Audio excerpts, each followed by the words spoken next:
Bienvenue à vous tous. Il s'agit pour nous du 32e séminaire de l'Observatoire des cadres. Je voudrais vous dire aussi que l'Observatoire des cadres est une association comme telle, elle a une vie et elle est donc bien vivante, cette association.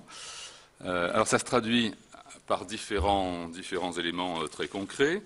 D'abord, nous avons changé de président pour une présidente. Donc c'est Soraya Duboc qui remplace Bernard Mazingue. Deuxièmement, nous avons un conseil scientifique qui est très important pour nous, puisque c'est avec le conseil scientifique qu'on établit le programme annuel, donc on sélectionne les sujets. Donc actuellement, on est en train de sélectionner, on a prévu 5 thèmes pour 2014, donc il y en a peut-être un de trop, on verra. Ce que je voulais vous dire surtout, c'est que le conseil scientifique est lui aussi en train de se renouveler, ça c'est très important. Et donc nous avons 4 nouveaux membres qui sont rentrés récemment. Je vous recommande la lecture du livre « À quoi servent les cadres ?» que l'Observatoire des cadres a édité chez Odile Jacob au mois de février dernier, donc c'est un livre tout récent. C'est un livre qui est facile à lire, qui pose bien l'ensemble des problématiques qu'on a soulevées depuis une quinzaine d'années à l'Observatoire des cadres. Donc ça, c'est un point très très fort. Tous ceux qui l'ont lu nous ont dit que du bien, donc c'est pas de la camelote. Je pense que c'est un livre sérieux et intéressant qui pose bien les questions. Le thème d'aujourd'hui est un thème assez vaste. Quelle économie servicielle demain? Quelles conséquences sur le travail? Alors si je pars de la... Il y a plusieurs façons d'aborder ce thème. Et nous allons donc essayer un petit peu de clarifier aujourd'hui avec les intervenants et avec le débat ces différents éclairages. L'invitation commençait par « Le modèle industriel classique de production des services et des biens perdure mais se transforme en lien avec l'évolution de la demande des entreprises et des ménages ». C'est un des points d'entrée. Et ce point d'entrée, on le retrouve dans le rapport que le commissariat que je ne me trompe pas, général à la stratégie et à la prospective, donc qui est dirigé par Jean Pisani-Ferry, rapport qui a été préparé pour le séminaire gouvernemental La France dans 10 ans, en 2000, je crois que ça s'appelait France en 2025. L'idée, c'était un peu d'analyser la situation et les grandes questions qui se posent à la France, donc d'un point de vue forcément très, très macro. Mais une des questions, alors il y a un petit résumé de cette contribution que vous pouvez trouver sur Internet, vous regardez au commissariat général. En pages 14 et 15, il y a une analyse de la situation de l'industrie française qui pose exactement une des questions que l'on aborde aujourd'hui.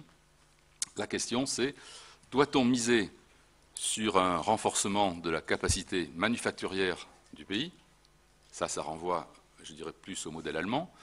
Ou bien miser sur un renforcement de l'économie des services, qui est déjà elle-même en plein essor, puisqu'en gros, ces deux activités aujourd'hui font pratiquement moitié, enfin en tout cas l'activité de service fait 50% de la valeur ajoutée exportée par l'économie française. Donc l'économie de service a déjà une place extrêmement forte dans l'économie française. En tout cas, ça ne sera pas blanc ou noir évidemment, mais appuyer sur la puissance manufacturière ou se diriger plus sur puissance fournissant des services, ça n'a pas les mêmes conséquences. Et ce qui me paraît intéressant, c'est que dans le papier, une des conséquences qui est pointée du doigt, c'est les inégalités. Parce que typiquement, le modèle serviciel porte en lui-même une chasse plus forte, entre guillemets, au talent. C'est le modèle qu'on trouve en Angleterre notamment. Et donc, progressivement, une différenciation salariale de plus en plus forte en tout cas que dans le modèle industriel allemand, par exemple. Voilà. Donc, premier éclairage, la question stratégique posée au gouvernement. Deuxième éclairage, que fait l'industrie depuis un certain nombre d'années? Elle a tendance à vendre ses produits en les encapsulant dans des services plus élaborés qui permettent d'une part de monter en valeur, donc d'augmenter la valeur ajoutée, et d'autre part de répondre à un besoin sociétal d'utilisation de produits de plus en plus complexes, donc gérer la complexité en l'intégrant dans des usages plus simples vendus directement à l'usager. Donc ça, c'est une deuxième évolution, et c'est celle que Christian Dutertre appelle l'économie de la fonctionnalité, si je ne me trompe pas, mais il nous reprécisera tout ça par la suite. Donc dans les questions qu'on va se poser aujourd'hui, on va demander notamment à nos 3 invités quels sont les moteurs, quels sont les enjeux de la montée en puissance des services, quelles sont réellement les différences entre le modèle industriel et le modèle serviciel, et quels défis en découlent. Je pense que nos 3 invités auront à cœur de prendre cette question-là. Et on ne peut pas non plus passer sous silence que derrière ces questions-là, il y a la question de l'innovation. Est-ce qu'on est dans un modèle poussé par la technologie ou dans un modèle tiré par le marché, par exemple? Typiquement, c'est une question qui a une grande importance. La question, derrière ça, de la compétitivité, puisqu'on a parlé du modèle industriel, donc compétitivité de l'économie et donc de tous les acteurs économiques. Mais on ne peut pas non plus passer sous silence la question du développement durable. C'est-à-dire que les ressources sont là, elles ne sont pas infinies. Comment on la prend en compte? Ça, c'est un premier aspect. Deuxième aspect, c'est l'impact sur le travail. Comment ça modifie le travail? Donc là, la question de l'organisation du travail, la question des compétences, donc de la formation, la question des nouveaux métiers qui apparaissent, et puis la question inévitable derrière du management. Comment ce travail-là va être managé, comment déjà ça a évolué et comment ça va continuer à évoluer. Ça posera des questions notamment qu'on va aborder, coopération, qualité, autonomie, etc. Alors, il y a aussi une question de vocabulaire qui ne sera pas inintéressante, parce que si on regarde de près, au fond, on peut produire des services de manière très taylorienne. On peut organiser la production de services sur une base complètement industrielle, et on va voir aussi que dans l'industrie, au démarrage taylorienne, on commence à fabriquer des produits en prenant en compte un aspect serviciel. Donc ça veut dire que les choses ne sont pas complètement binaires, ce n'est pas si simple que ça. Et je souhaiterais notamment que Christian nous éclaire un peu au point de vue de ces notions-là. Qu'est-ce qu'on définit par une approche servicielle? Quelles conséquences ça a dans chacun des modèles? Voilà, donc merci aux 3 invités que je vais présenter tout de suite, par ordre d'entrée en scène, je dirais. Alors, nous allons commencer par 2 témoignages. Pour voir comment, 2 témoignages basés sur l'industrie, pour voir comment l'industrie, depuis quelques années et actuellement, est en évolution par rapport à cette question produit-service. Donc le premier orateur sera Benoît Ostertag, qui est à ma gauche. Attendez, j'ai un transparent, excusez-moi. Alors je vais le prendre dans l'ordre. Voilà. Donc Benoît Ostertag, qui est ingénieur d'école centrale de Paris, qui, d'un point de vue engagement syndical, est élu CFDT au comité central d'entreprise de Renault SAS depuis 5 ans. Oui, parce que tu as changé maintenant. Et depuis maintenant 2011, est représentant des salariés actionnaires au conseil d'administration du groupe Renault. Donc, a une certaine vision de la problématique de Renault dans ses évolutions et dans sa stratégie. Au point de vue professionnel, avant d'être permanent, il a été manager d'équipe dans des choses extrêmement précises, l'ingénierie mécanique, la conception des bancs d'essai et la fonction qualité. Donc un point de vue à la fois technique et un point de vue, je dirais, économique et gouvernance.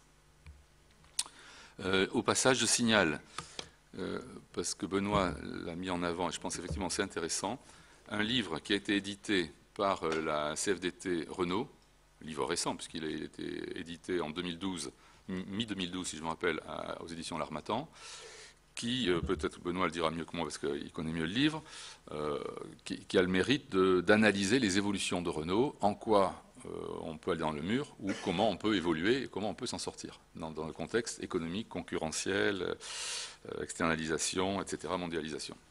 Donc je pense que c'est un livre dont on sera peut-être amené à reparler. Deuxième dans l'ordre d'intervenants, deuxième intervenant, donc Philippe Loiret. Philippe Loiret, ingénieur Supélec, avec, tu as fait un deuxième diplôme, hein, à l'ENSAE, et tu as fait une troisième formation à l'ESSEC. Je pense que tu as un MBA, ça doit être ça? Voilà, Executive MBA. Alors sa fonction, sa spécialité, c'est l'innovation et le développement du business développement. Actuellement, il est en poste à Orange, mais quand je dis actuellement, ça fait plus de 20 ans qu'il est en poste à Orange, mais tu t'intéresses très particulièrement à la stratégie technologique d'Orange. Donc tu es très au fait là aussi des orientations produits-services. Et par ailleurs, dans ton activité, tu es représentant CFDT des salariés auprès des CHSCT et tu es membre de la commission innovation du comité central. Voilà. Donc toi aussi, tu es très bien placé pour nous apporter le point de vue à la fois, je dirais, corporate et le point de vue des salariés. Et troisième intervenant, voilà, Christian Dutertre.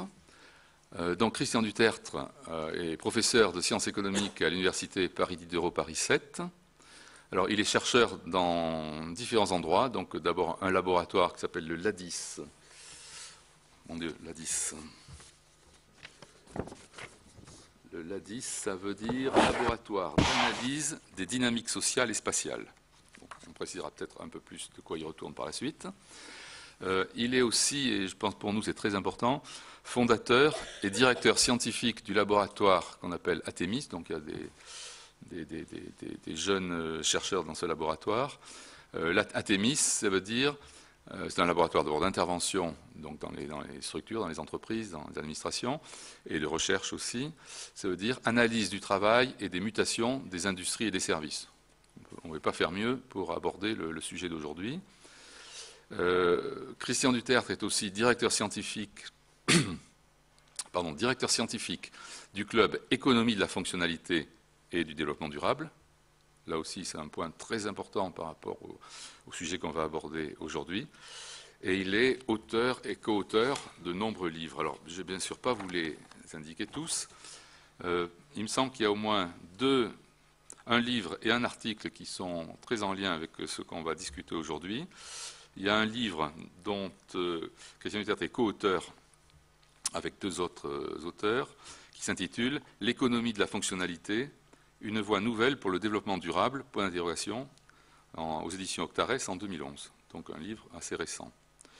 Et puis, en 2013, un article qui, je pense, va bien cadrer directement avec ce qu'on va voir aussi aujourd'hui, publié dans la revue Travailler, donc on trouve en ligne, revue Travailler numéro 29, donc ça doit être de 2013, premier semestre 2013, ça doit être ça, qui s'intitule « Économie servicielle et travail, : contribution théorique au développement d'une économie de la coopération ». Et là, on retrouve bien les sujets qu'on va aborder aujourd'hui. Voilà. Donc, merci à E3 et je leur laisse la parole. Donc on commence par Benoît.